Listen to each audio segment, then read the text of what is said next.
রাত পোহালেই তৃণমূলের ২১শে জুলাইয়ের সমাবেশ।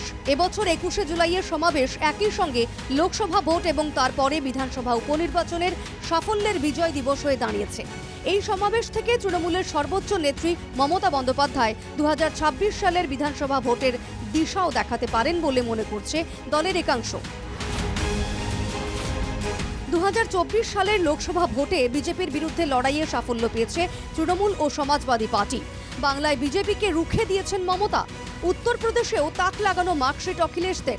এবার ২১শে জুলাইয়ের মঞ্চে তৃণমূল নেত্রীর পাশে দেখা যাবে সপা প্রধানকে।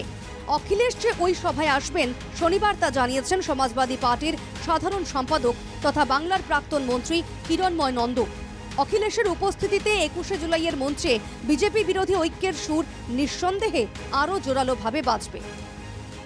কালকে যদি ওয়েদার ঠিক থাকে অখিলেশ আসবে। অখিলেশকে আমি আমন্ত্রণ জানিয়েছি। আমরা প্রত্যেকবারই চেষ্টা করি কাউকে না কাউকে নতুন করে নিয়ে আসার। এটা যদি কেউ মনে করেন রাজনৈতিক সভা, শুধু তার নয়, এটা বাংলার অস্তিত্ব রক্ষা, দেশের অস্তিত্ব রক্ষা, বাংলা মাকে রক্ষা করার সভাও। বাংলার মতো উত্তরপ্রদেশেও বিজেপিকে রুখে দিয়েছেন অখিলেশ। যোগী আদিত্যনাথের রাজ্যে সাম্প্রতিক ভোট রাজনীতিতে বিরোধীদের ফলাফলের নিরিখে সবচেয়ে সফল হয়েছেন তাঁরা।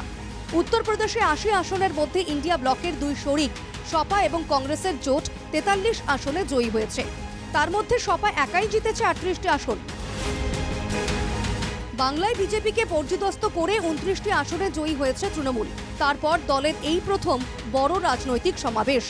মুখ্যমন্ত্রী মমতা এক্স হ্যান্ডেলে লিখেছেন, প্রতি বছর এই ঐতিহাসিক দিনে শ্রদ্ধায় ভালোবাসায় আমরা বীর সেই শহীদদের তর্পণ করি। শুধু তাঁরাই নন, দেশ ও দশের জন্য আন্দোলন করতে গিয়ে যাঁরা প্রাণ দিয়েছেন তাদের সবাইকে এই দিনে আমরা স্মরণ করি। সেই সঙ্গে আমরা এই দিনটিকে মা মাটি মানুষ দিবস হিসেবেও পালন করি। নির্বাচনে আমাদের যে গণতান্ত্রিক জয় তাকে মানুষের উদ্দেশ্যে উৎসর্গ করি। সেজন্যও এদিন বিশেষ তাৎপর্যপূর্ণ। ২১শে বিধানসভায় জয়ের পর অভিষেককেই তৃণমূলের সেনাপতির আখ্যা দেওয়া হয়েছিল। বারবার বিভিন্ন ইস্যুতে বিরোধীদের কড়া আক্রমণ করেছেন অভিষেক। ইন্ডিয়া জোটেও ছিলেন গুরু দায়িত্বে। সেই অভিষেককে আরও দায়িত্ব দেওয়া হতে পারে বলেই খবর দলের অন্দরে। ২৪শে নির্বাচনের পর ২১শে জুলাইয়ের মঞ্চই কি দেশের রাজনীতির টার্নিং পয়েন্ট হতে চলেছে? রবিবার বাংলায় নিজেদের শক্তি প্রতিষ্ঠা করবে ফের মমতা বন্দ্যোপাধ্যায়। অখিলেশ যাদবকে সঙ্গে নিয়ে মোদি বিরোধী জায়গা থেকে মমতা বন্দ্যোপাধ্যায় কি দিল্লির রাজনীতির সেন্ট্রাল হলে প্রধান মুখ হতে চলেছেন?